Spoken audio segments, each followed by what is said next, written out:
Thanksgiving, known as a festival, of course, for food, and there's no better way to get into the holiday spirit than by, you guessed it, serving up some spirits. Terry Martinez is with us this morning from Specs to talk about some easy-to-do things for Thanksgiving. Because, you know, my theory, Terry, would be we have enough on our plate already, just trying to get everything on the table. Very true. You probably don't want to spend a whole lot of time having to worry about what you're going to have as a beverage. A lot of people do. A lot of people take that into account into their menu. I bet. Yeah, they bring in their menu and they come to us and prepare the correct wine or the correct liquor, whatever they want. So people take it very seriously. That's interesting because, you know, I guess if you're not one of those people and you're not a sommelier, you're not the expert on wine, I'm thinking, okay, I know what I might pair with, you know, a beef or a fish or a pork, but I'm not sure about turkey would be one of those things. Is it a pretty easy choice there? It is. Their classic is Pinot Noir, usually. Really? For your red, or a Beaujolais, just really light, kind of goes with everything across the table.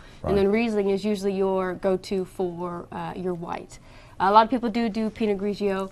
And we have a cranberry wine also that kind of hits the market as well. So those are the real basic ones when people are coming in and say, I just need a bottle. Yeah, but you know, here's the problem. Whether you're going to Specs or any place else, and you're doing a little wine shopping, you can point me towards the Pinots and go, that's what you need. But then when I get there, there's 150 to choose from. That's correct. And 150 different price points to choose from. That's correct. When I get there. Now, do you guys, I mean, do you try to make sure that people have at least a basic understanding of each one? Do you have placards and stuff that will kind of point me in, you know, as far as what kind of overall flavors I might be getting out of some of these wines and that sort of thing? Absolutely. I also have 4 people in each department, whether it be liquor or whether it be wine, that are educated and know. All you gotta do is grab us. If you have the bunny shirt on, then you know it all. That's a good idea. I like that.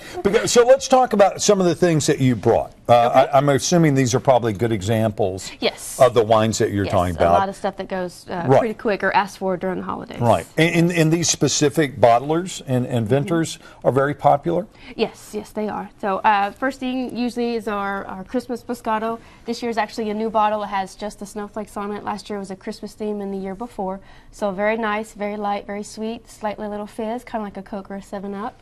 So that's the one-time thing, and when it's gone, it's gone. Really? Yes. So it's a limited edition, as it were. Correct. How quick will it go? It's usually gone about a week before Christmas. Oh, really? Yes. All right. Yes. So if you've never tried this might be an interesting way to go. Yes. Very beginner, very nice. Okay. And then, of course, our Bruno and George, our cranberry wine, which is asked for by the cases during this time of the year, especially during Thanksgiving.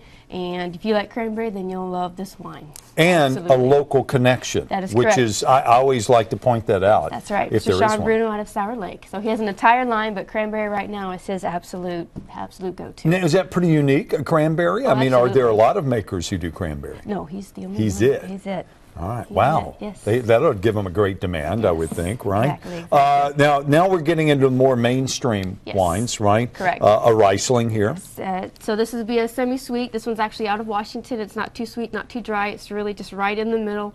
It has enough taste for both tastes in your family. If you have somebody that really likes dry, you have somebody that really likes sweet, then it's right there in the middle. So it's not what I call headache sweet, so it's not super sweet, just a little bit on there. Now, is this a wine that I would serve cold?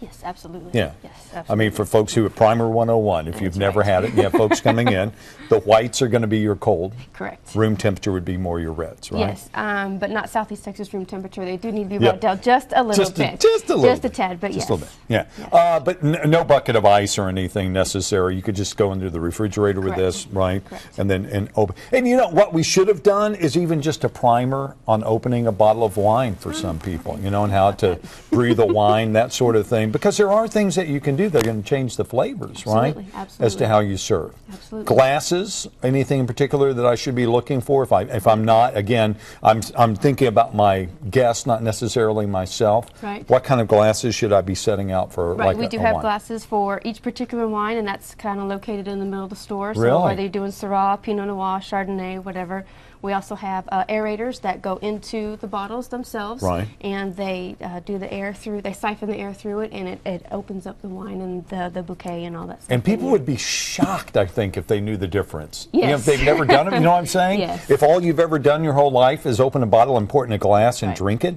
to have somebody, you know, actually, you know, have a little knowledge to infuse the air into it, That's correct. it changes it, It totally. does. We get to play at Specs a little bit on I the different bet. I bet. different products that are out there. So no, we have a Yeah. lot of fun. So let's talk about, before we go any further, let's talk a little bit about price point. Do I have to spend $25 to get a really good bottle of wine? Absolutely not. So give me a good price point I should be looking for. Almost everything on the table is right at about $10. Wow. And I can go down 7, 8 in that price range as well. And you know, a good bottle of wine is a bottle of wine that you like to drink, not necessarily the price point on it. I like So, that theory. Yes, I do. I absolutely. like that theory So, because so many people, it's like so many other things in life, they get hung up on a name. That's right. That they forget it's really about the taste. That is correct. Of the wine. That is correct. So, okay, we were at the Riesling. Again, you were saying that's just a good way to start there. Correct. If you're into the whites, not too sweet. And this is a Pinot, right? Grigio? Pinot Grigio, yes. Yeah. This is another white.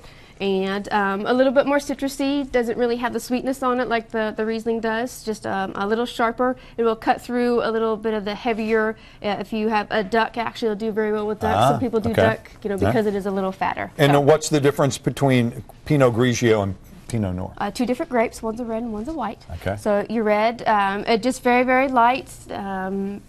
Just has a lot of bright cherries, kind of a little bit of cranberry in there as far as the essence of the flavor goes, especially for the people that like the red. All right, there's your wine primer of the morning. We're going to come back. We'll talk about some more beverages, but I encourage people, if you don't know, ask. That's correct. That's why people like Terry are around to answer your questions. Yes. Terry, we'll come back and talk some more.